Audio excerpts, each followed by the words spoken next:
Pirang Bicolano na nagtatrabaho sa Israel, mayo subuot nin planong magpuli sa ibungkan haros 2 semana ng kariribukan sa lugar.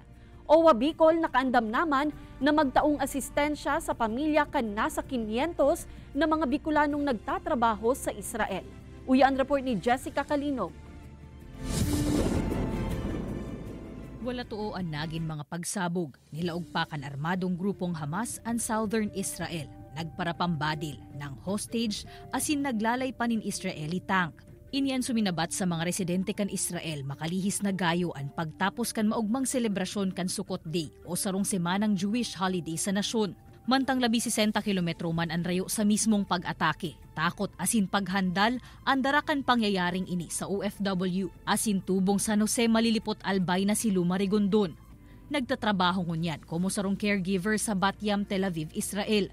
Taong 2019 pa silo sa Israel, asin sigon sa iya, taon-taon kun magkaigwadig din in giyera. Alagad ini subuot ang pinakamalala. Kasi niyan ko man po na witness na may mga pigarada na sindang mga aka. And before man, dahil sinda nakaka-intervene, nakakalog sa Israel. Subali sa luwas ng sinda. But ngunyan po, nag-penetrate sinda. Dawa harayo sa war zone, natatarget man kan pigpapalayog na rockets ang Bat Yam o ang Tel Aviv. Kaya tuyong nakakaresibe na nin alert asin magtanog na ang sirena kaipuhan ng magdiretso sa mamad o bomb shelter. Sa ibong kaini, mayo subuot sa isip ni Lu na magpuli na sana sa Pilipinas urog na takalmado man ang sitwasyon sa saindang lugar sa ngunyan.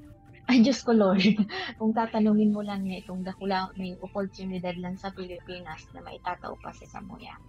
But then, day talaga may kukumpara ang kikitaon mo digdi kaysa kanya ang kadyan sa Pinas.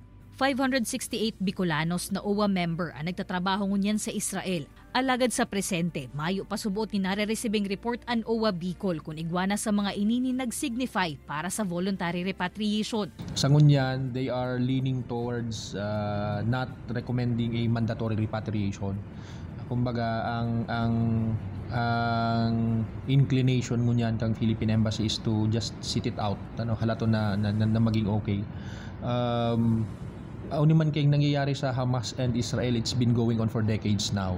Pangapodan man kan OWA sa mga OFW sa Israel asin iba pang apektadong lugar.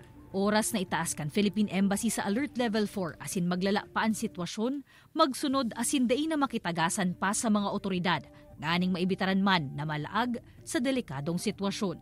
Ini si Jessica Calinog, Balitang Bicolania.